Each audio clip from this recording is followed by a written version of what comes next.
इसे देखिए। हजरत उमर फारूक रज़ी अल्लाह ताला अन्हु के पास एक साहबी आए, कहा अमीरुल मोमिनीन एक मसला पूछना चाहता हूँ। कहा क्या? कहने लगे कि मैं इस्लाम लाया उस वक्त जब मेरी बेटी बहुत छोटी थी, 5-6।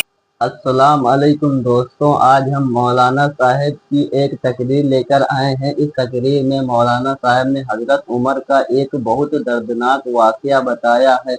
आप लोग इस तकरीर को सुनोगे तो वाकई में बहुत दुख होगा। तो अब आप लोग मौलाना साहब की इस तकरीर को सुनो। और हाँ, सुनने से पहले अगर आप लोगों ने चैनल को सब्सक्राइब नहीं किया तो चैनल को सब्सक्राइब कर देना। अब मौलाना साहब की आप लोग इस तकरीर को सुनिए।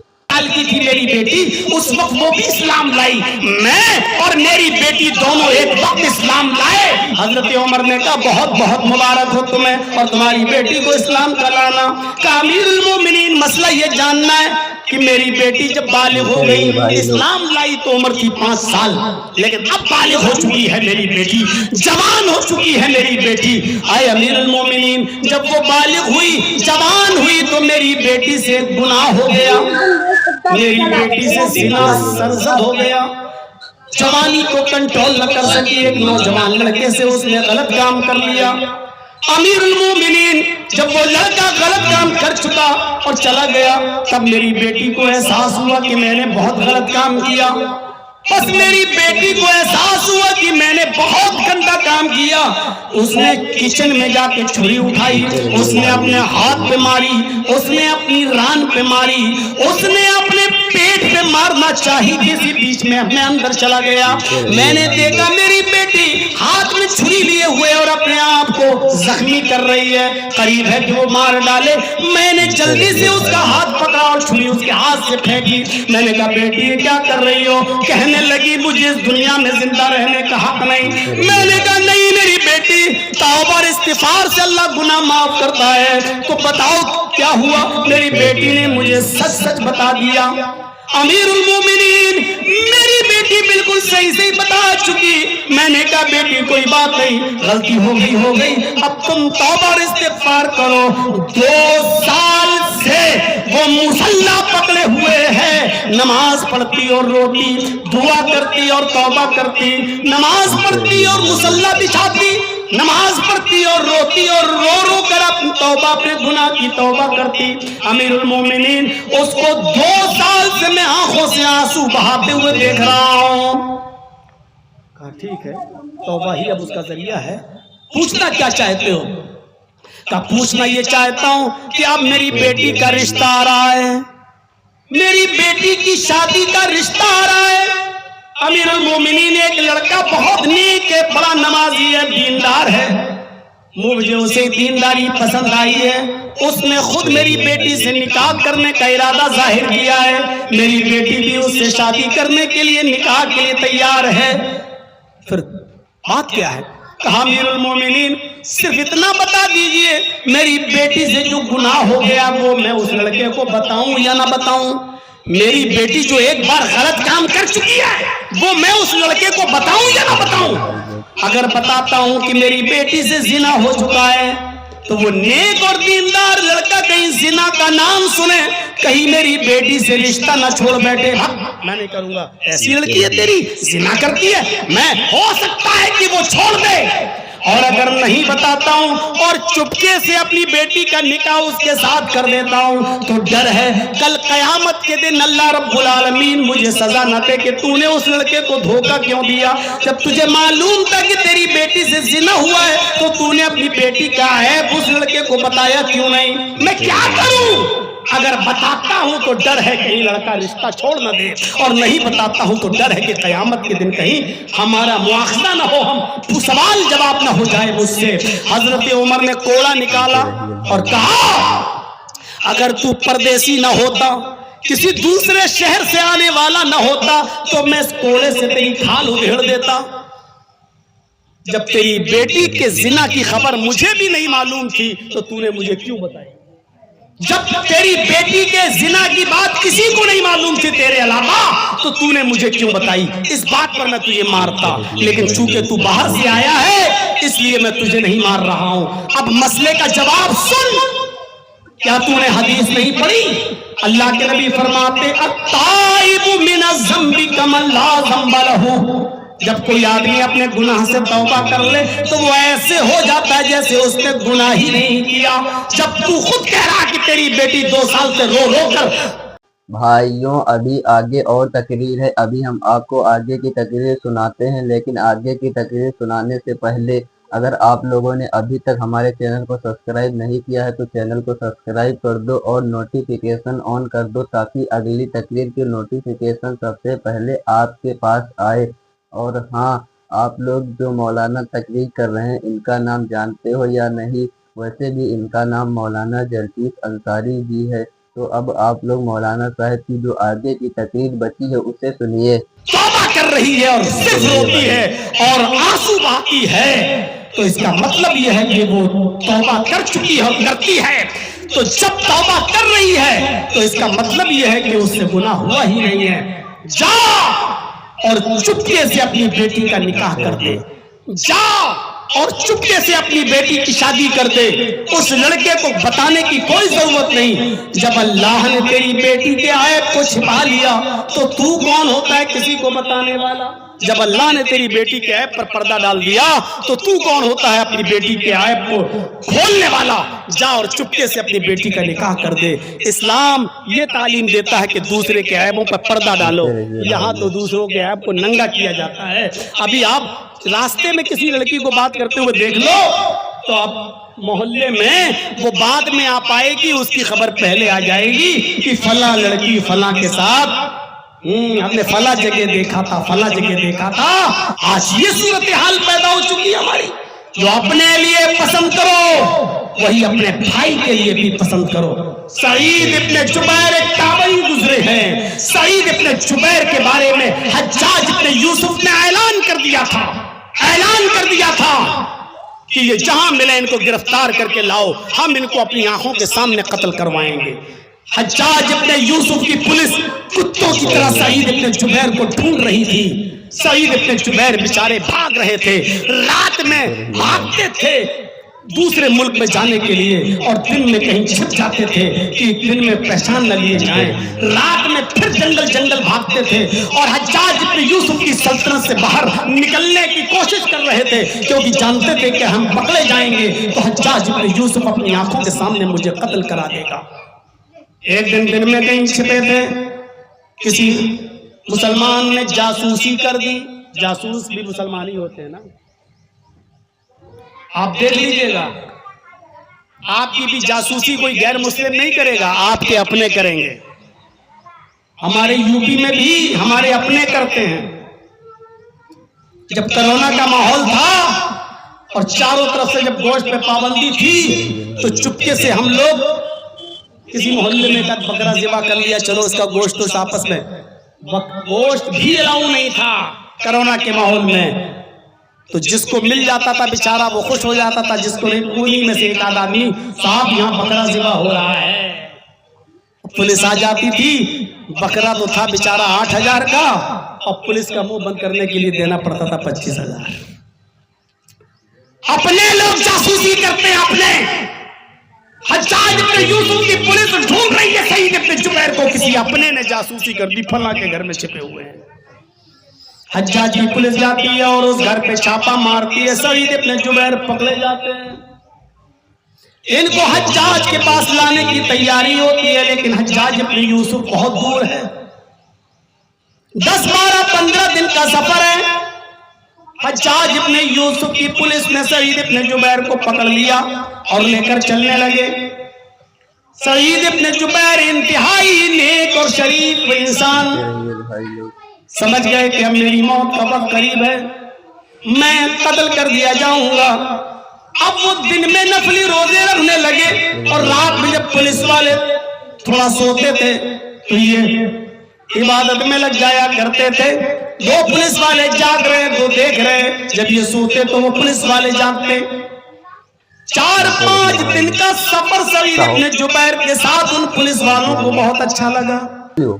उन्होंने आपस में मशवरा किया, सईद इब्ने जुबैर बड़े नेक आदमी हैं, दिन में रोजा रखते हैं, रात में इबादत करते हैं, इनकी बीवी है, बच्चे हैं, बेचारे ये कत्ल कर दिए जाएंगे, बड़ा नेक आदमी है, हम लोग इनके कत्ल का गुनाह अपने सर पर क्यों ला दें? चलो ऐसा करते हैं, सईद इब्न जुबैर को चुपके से छोड़ देते हैं और कह देते हैं कि जाओ तुम।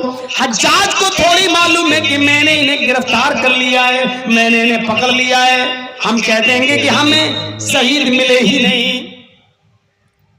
सईद इब्न जुबैर को छोड़ दिया जाता है। आए सईद, तुम बड़े नेक इंसान हो, जाओ मैंने तुम्हें छोड़। भाइयों, अभी आगे और तकरीर है, अभी हम आपको आगे की तकरीर सुनाते हैं। लेकिन हाँ, आगे की तकरीर सुनाने से पहले अगर आप लोग हमारे चैनल पर पहली बार आए हैं, मतलब पहली बार तकरीर देख रहे हैं, तो चैनल को सब्सक्राइब कर दो और नोटिफिकेशन ऑन कर दो, ताकि अगली तकरीर की नोटिफिकेशन आपके सामने पहले आए।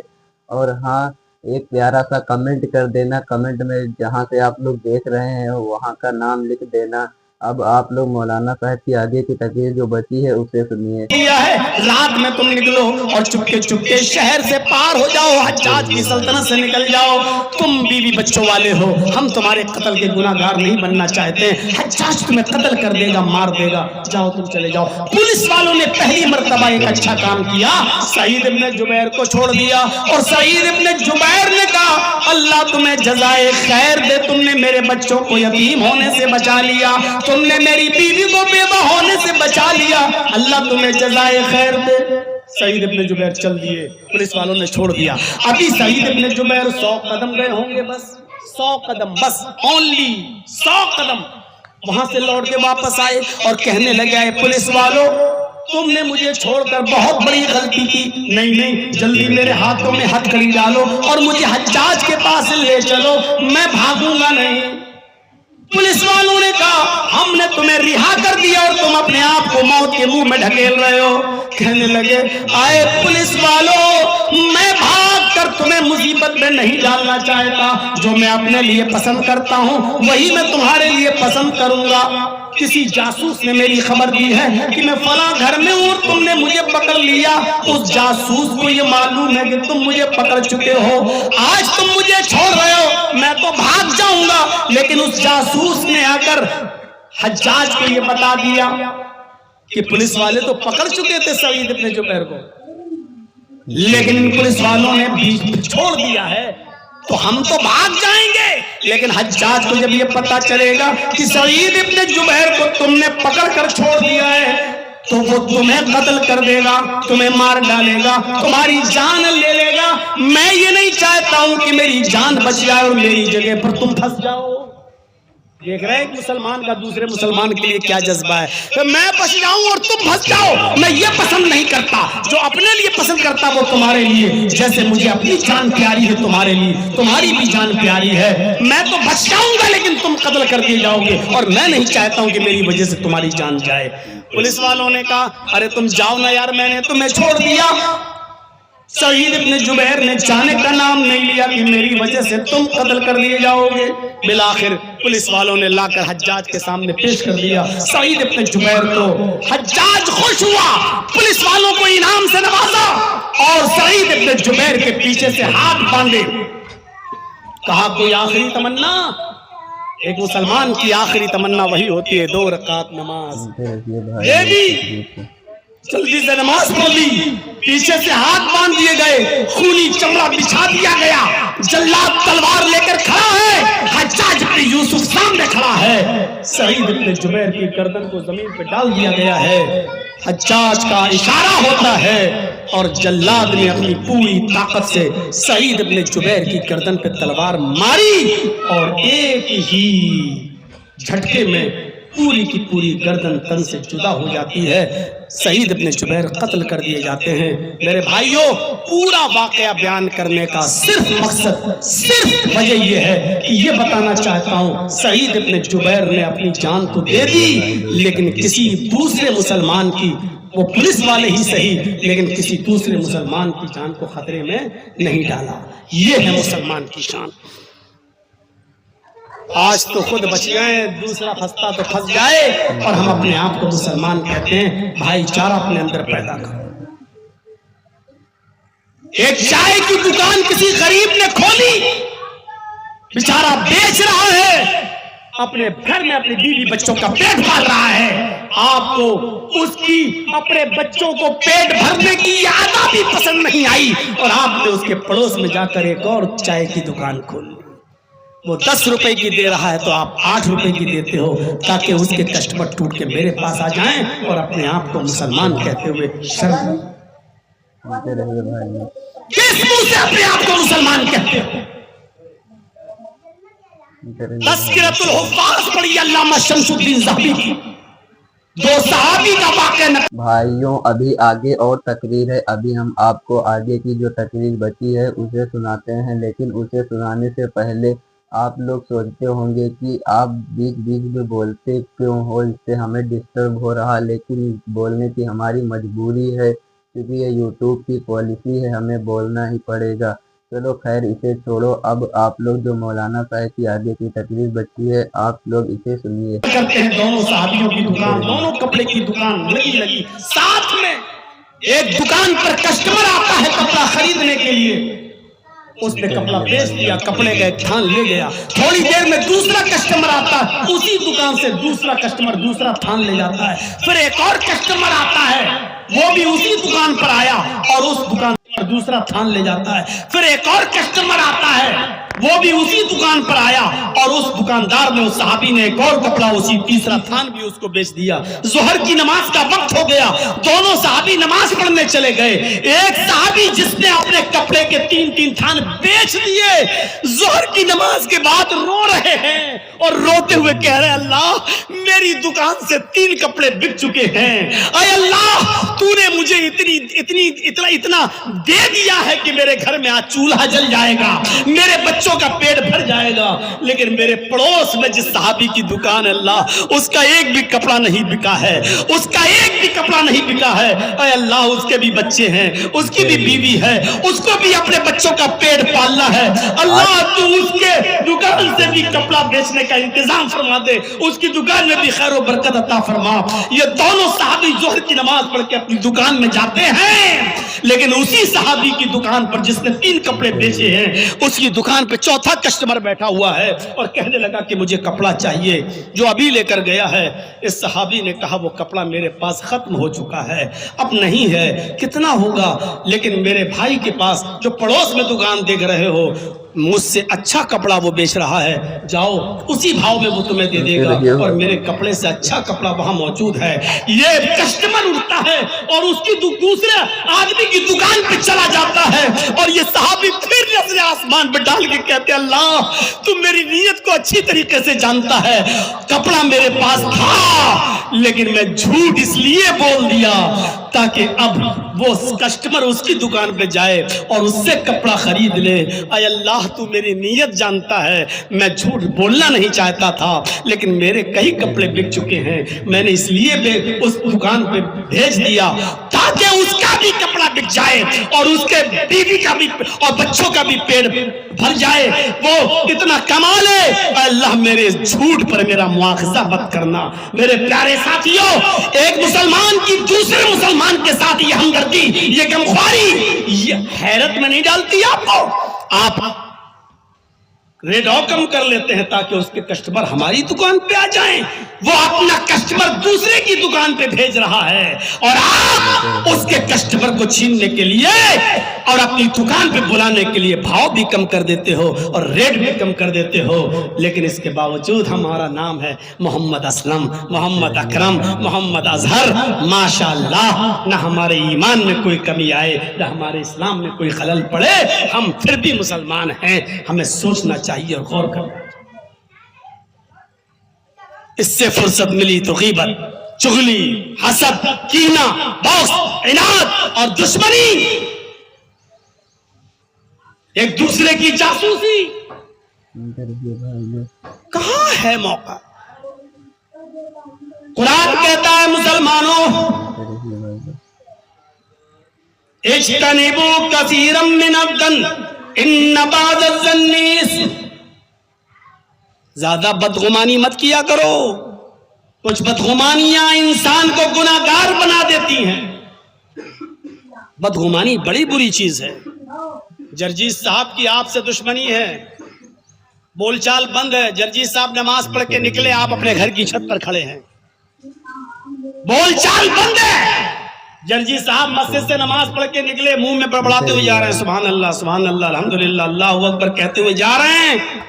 لیکن چونکہ آپ کی ہماری دشمنی ہے, ہماری نظر آپ سے ملی, چھت پر آنکھوں سے آنکھیں ٹکرائیں, آپ نے میرے ہونٹ ہلتے ہوئے دیکھے تو آپ کہیں گے کمینہ مجھے گالی دے. کیوں؟ کیونکہ آپ نے بدگمانی میرے بارے میں اپنے دل میں پال رکھی ہے. اس کے ہونٹ ہل رہے ہیں, کوئی تو بول نہیں رہا, اس سے یہ منہ ہل جا رہا ہے, اس کا مطلب مجھے گالی دے رہا ہوگا. بھائیوں ابھی آگے اور تقریر ہے, ابھی ہم آپ کو آگے کی تقریر سناتے ہیں, لیکن یہ حضرت عمر کا واقعہ تھا. اگر آپ لوگوں کو یہ واقعہ پسند آتا ہو تو چینل کو سبسکرائب کر دو اور نوٹیفیکیشن آن کر دو تاکہ اگلی تقریر کی نوٹیفیکیشن آپ کے پاس سب سے پہلے آئے.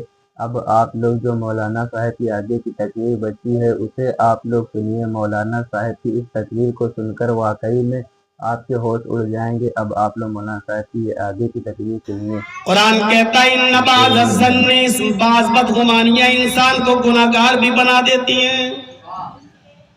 ایک لڑکی ایئر فون لگا کر اپنے کان میں چلی آ رہی ہے بات کرتے ہوئے, لیکن ہمارا مائنڈ سیٹ ہے ضرور بوائے فرینڈ سے بات کر رہی ہوگی, ضرور اپنے عاشق سے بات کر رہی ہوگی.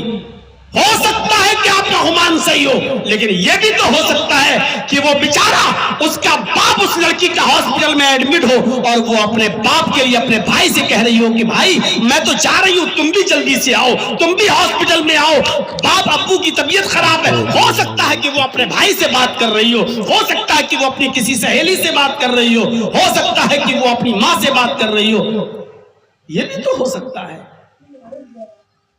لیکن ہمارا مائنڈ سیٹ ہے اکیلی جا رہی ہے, کان میں ایئر فون لگا ہوا ہے, بلوٹوتھ لگا ہوا ہے, ضرور دونوں. اسی لیے کہا بدگمانی سے بچو. امام اوزاعی رحمت اللہ علیہ اپنے گھر میں چٹائی پر بیٹھے ہوئے ہیں فجر کی نماز کے بعد, پڑوس کی ایک عورت آتی ہے, گھر کو دستک دیتی ہے. امام اوزاعی نے دروازہ کھولا, پڑوسن کہنے لگی مجھے آپ کی بیوی سے بات کرنی ہے. امام اوزاعی اپنے گھر میں اندر گئے, بیوی سے کہا جاؤ تمہاری پڑوسن تم سے بات کرنا چاہتی ہے, میں جس چٹائی پر بیٹھا تھا اس کو اسی چٹائی پر بٹھا کے تم دونوں بات کر لو. جیسی وہ پڑوسن آئی اور اسی چٹائی پر جب امام اوزاعی کی بیوی نے بٹھایا جس پر امام اوزاعی ابھی قرآن پڑھ رہے تھے, جیسی پڑوسن بیٹھی اس کے پیچھے سے شلوار بھیگ جاتی ہے, یعنی اس پر کچھ پانی پڑا ہوا تھا بھیگ جاتی ہے. امام اوزاعی کا بیٹا چھوٹا سا ابھی کپڑا اتار کے وہیں ننگا بیٹھا ہوا تھا, گھوم رہا تھا, اور اس کی چڈی اس کا انڈر ویئر بھیگا ہوا تھا. پڑوسن کہنے لگی واہ اس چٹائی پر بٹھا دیا جس پر آپ کے بچے نے پیشاب کیا ہے, میرا کپڑا گیلا ہو گیا ہے, تمہارے بچے کے پیشاب نے میرے کپڑے کو ناپاک کر دیا ہے. امام اوزاعی کی بیوی کہتی ہے میری بہن بے فکر رہو, میں نے تمہیں جس چٹائی پر بٹھایا ہے یہ میرے بچے کا پیشاب نہیں ہے, آپ کا کپڑا ناپاک نہیں ہوا. وہ پڑوسن کہتی ہے چپ رہو, تمہارا بچی کا کچھا یہ خراب ہے, بھیگا ہوا ہے, اور تم کہتی ہو کہ پیشاب نہیں کیا. بچے نے ابھی کپڑا اتارا ہے, کچا بھیگا ہے, چٹائی سے بھی اٹھ کے گیا ہے, اور تم یہ کہتے ہو کہ بچے نے پیشاب نہیں کیا ہے. امام اوزاعی کی بیوی کہتی ہے میں تمہیں اللہ کی قسم کھا کے کہتی ہوں کہ یہ میرے بچے کا پیشاب نہیں ہے, میری بات کا یقین کرو. وہ کہتی ہے اگر یہ پیشاب نہیں ہے تو تم بتاؤ یہ کیا ہے. امام اوزاعی کی بیوی روتے ہوئے کہتی ہیں کہ تم نے مجھے مجبور کر دیا, میں بتانا نہیں چاہتی تھی. میرے شوہر امام اوزاعی مسجد میں فجر کی نماز ادا کرنے جاتے ہیں, اس کے بعد وہاں سے آتے ہیں تو گھر پہ بیٹھ کر اسی چٹائی پر قرآن کی تلاوت کرتے ہیں. جب سورج نکل آتا ہے تو اپنے ہاتھوں کو اٹھا کر توبہ اور استغفار کرتے ہیں, روتے ہیں, اور دعائے استغفار میں توبہ میں اتنا روتے ہیں کہ ان کے آنکھوں کے آنسو سے یہ چٹائی روزانہ بھیگ جاتی ہے. اے میری بہن جس چٹائی پر تم بیٹھی ہو اور جس سے تمہاری شلوار بھیگ گئی ہے یہ میرے بچے کا پیشاب نہیں ہے, یہ میرے شوہر کی آنکھوں سے گرنے والے آنسو ہیں, جن آنسوؤں نے تمہاری شلوار کو بھیگا کر دیا ہے, بھگو دیا ہے. یہ میرے شوہر امام اوزاعی کی آنکھوں سے گرنے والے آنسو ہیں. تو ضروری نہیں کہ ہم جو گمان کریں وہ صحیح ہو. تو آج ایک مسلمان دوسرے مسلمان کے ساتھ کتنی بدگمانی کر رہا ہے. کیسی بدگمانیاں دور کرو, جاسوسیوں سے بچو, ایک دوسرے کی ٹوہ میں مت لگو, غیبت مت کرو, چغلی مت کرو میرے بھائیو. قاضی شریح جن کو حضرت علی نے قاضی بنایا, وہ قاضی شریح کا بیٹا یہودی سے کسی بات پہ جھگڑا کر لیا, ایک یہودی بچے سے کسی بات پہ جھگڑا کر لیا, اور جھگڑا کر کے آیا اور کہنے لگا کہ ابو, اپنے باپ سے, جج سے, قاضی سے, ابو آج میرا ایک یہودی بچے کے ساتھ جھگڑا ہو گیا ہے. یہ معاملہ تھا. ذرا غور کرو, اگر اس معاملے میں کورٹ میں, عدالت میں میری جیت پکی ہو تب تو میں مقدمہ دائر کروں. بھائیوں ابھی آگے اور تھوڑی تقریر بچی ہے, لگ بھگ 4 منٹ کے آس پاس ابھی آگے تقریر بچی ہے. ابھی ہم آپ کو اس آگے کی تقریر کو سناتے ہیں, لیکن اس آگے کی تقریر سننے سے پہلے آپ لوگ کمنٹ میں ہمیں بتاؤ آپ لوگ کہاں سے دیکھ رہے ہو. ہم یہ جاننا چاہتے ہیں کہ ہمارے چینل کی ویڈیو کہاں تک جاتے ہیں. اب آپ لوگ جو مولانا صاحب کی جو آگے کی تھوڑی سی تقریر بچی تھی اسے آپ لوگ سنیے. اور میں اگر قانونی داؤں پیچ سے ہار رہا ہوں تو پھر میں مقدمہ دائر نہیں کروں گا. قاضی شریح نے کہا اگر میں نے اس کو یہ کہہ دیا کہ تم ہار رہے ہو تو یہ مقدمہ ہی دائر نہیں کرے گا میرا بیٹا, اور جب مقدمہ دائر نہیں کرے گا تو اس یہودی بچے کو انصاف کیسے ملے گا. قاضی شریح نے اپنے بچے کی بات سن کے کہا ارے بیٹا تم تو 100% جیت رہے ہو, اس میں تو اس یہودی کی گرفت ہوگی, وہ بچہ مار کھائے گا, تم مقدمہ دائر کرو اور تمہیں انصاف ملے گا, یہ تو فیصلہ تمہارے حق میں جا رہا ہے. قاضی شریح کے بیٹے نے یہودی لڑکے کے خلاف مقدمہ دائر کر دیا, اور جب فیصلہ ہوتا ہے قاضی شریح کا تو یہودی کے بچے کے حق میں ہوتا ہے اور اپنے بیٹے کے خلاف ہوتا ہے, اور اس یہودی بیٹے کو کوڑا دیا جاتا ہے کہ میرے بیٹے کو کوڑا مارو.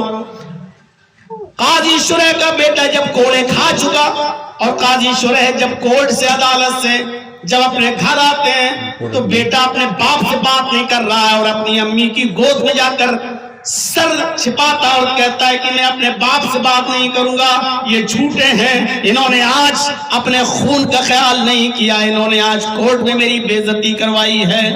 میں نے ان سے پہلے ہی پوچھا تھا کہ اس مقدمے میں میں کتنے % میں حق پر ہوں اور کیا یہ مقدمہ میرے حق میں جائے گا یا نہیں جائے گا, لیکن انہوں نے مجھ سے جھوٹ بول کر کہا کہ مقدمہ تم جیتو گے, لیکن اس کے باوجود فیصلہ اس یہودی کے حق میں کر کے بھری عدالت میں مجھے کوڑے پڑوائے ہیں. قاضی شریح اپنے بیٹے سے کہتے ہیں میرے بیٹے میں اس کا بھی کہتا ہوں جس کے قبضے میں میری جان ہے, تو مجھے بہت پیارا ہے, تو میرا لخت جگر ہے, میں تجھ سے بہت محبت کرتا ہوں, میں تجھ سے بہت پیار کرتا ہوں, لیکن عدل اور انصاف مجھے اس سے بھی زیادہ پیارا ہے, عدل اور انصاف مجھے اس سے بھی زیادہ چاہیتا ہے. میرے بیٹے آج میں بے انصافی کر کے تجھے حقدار بنا سکتا تھا, لیکن کل قیامت کے دن اس پر میری گرفت ہوگی تو میں اپنے رب کو کیا منہ دکھاتا اور اپنے اللہ کو کیا میں جواب دیتا. میرے بیٹے میں تجھ سے پیار کرتا ہوں, لیکن عدل مجھے تجھ سے بھی زیادہ پیارا ہے. یہ جب عدل تھا, جب یہ انصاف تھا, جب یہ عدل تھا تو امن تھا. آج عدل نہیں ہے اس لیے امن بھی نہیں ہے. آج جب نیائے اڑ چکا ہے اور پیسوں, کوڑیوں, رشوتوں اور خزانوں میں جب یہ عدل اور انصاف کھوٹیوں پہ ٹنا ہوا نظر آتا ہے تو میرے بھائیوں پھر اس ملک کے اندر شانتی کہاں سے ہو, اس ملک کے اندر سکون کہاں سے ہو. اس لیے کوئی یہ نہ کہے کہ غیر مسلموں کو بھائی نہیں بتایا. اس آیت میں اللہ نے مسلمانوں کو بھائی بتایا. کیا کہا؟ انما المؤمنون اخوہ, ایمانی رشتے سے سب بھائی بھائی ہیں جتنے مسلمان ہیں, اور اس میں کوئی برائی بھی نہیں ہے. ہمیں اپنوں کے ساتھ جو ہمدردی ہوتی ہے وہ غیروں کے ساتھ اتنی نہیں ہوتی ہے, لیکن اس کا یہ مطلب نہیں کہ غیر سے ہماری نفرت ہے. اپنے ایک بات بتائیے, آپ کا پڑوسی بیٹا, پڑوسی لڑکا, پڑوس میں رہنے والا پڑوسی کا بیٹا بیمار ہو جائے, ہاسپٹل میں ایڈمٹ ہو جائے, ICU میں بھرتی ہو جائے, تو آپ اس کے پڑوسی ہونے کے ناطے کیا کریں گے؟ آپ ہاسپٹل جائیں گے, آدھا گھنٹہ وہاں بیٹھیں گے, اس کو تسلی دیں گے, اس کے باپ کو تسلی دیں گے. اگر آپ کا پڑوسی غریب ہوا تو 1000 2000 5000 روپے سے آپ اس کی مدد بھی کر دیں گے اور آپ چلے آئیں گے. سنتے رہیے. لیکن اس پڑوسی کے بیٹے کے علاوہ اگر آپ کا اپنا بیٹا بیمار ہو جائے, آپ کا اپنا لخت جگر بیمار ہو جائے, آپ کی اپنی اولاد بیمار ہو جائے, تو آپ کیا کریں گے؟ آپ پڑوسی کے بیٹے کو ہاسپٹل میں آدھا گھنٹہ دے رہے تھے, لیکن آپ کا اپنا بیٹا ہے, آپ آفس چھوڑ دیں گے. آپ کوئی بزنس کرتے ہیں تو بزنس چھوڑ دیں گے, آپ پورا کا پورا 24 گھنٹہ ہاسپٹل میں دیں گے. آپ پڑوسی کے بیٹے کو 1000 2000 5000 سے مدد کر رہے تھے, لیکن آپ کا اپنا بیٹا بیمار ہے, آپ اپنی ساری دولت لٹا دیں گے. آپ کی دولت ختم ہو جائے. یوں تقریر 28 منٹ سے ادھک ہو گئی ہے, کیونکہ تقریر آدھا گھنٹہ کی ہونے والی ہے. اسی لیے اب ہم تقریر کو یہاں پر بند کرتے ہیں, کیونکہ زیادہ لمبی تقریر اپلوڈ کرنے میں سمسیا آ جائے گی. تو اگر اس تقریر سے آپ کو کچھ سیکھنے کو ملا ہو تو چینل کو سبسکرائب کر دو اور ویڈیو کو ایک لائک کر دو اور ایک پیارا سا کمنٹ کر دو. ملتے ہیں آپ سے کسی نئے تقریر میں, کسی نئے ویڈیو میں, کسی نئے ٹاپک کے ساتھ. تب تک کے لیے جے ہند.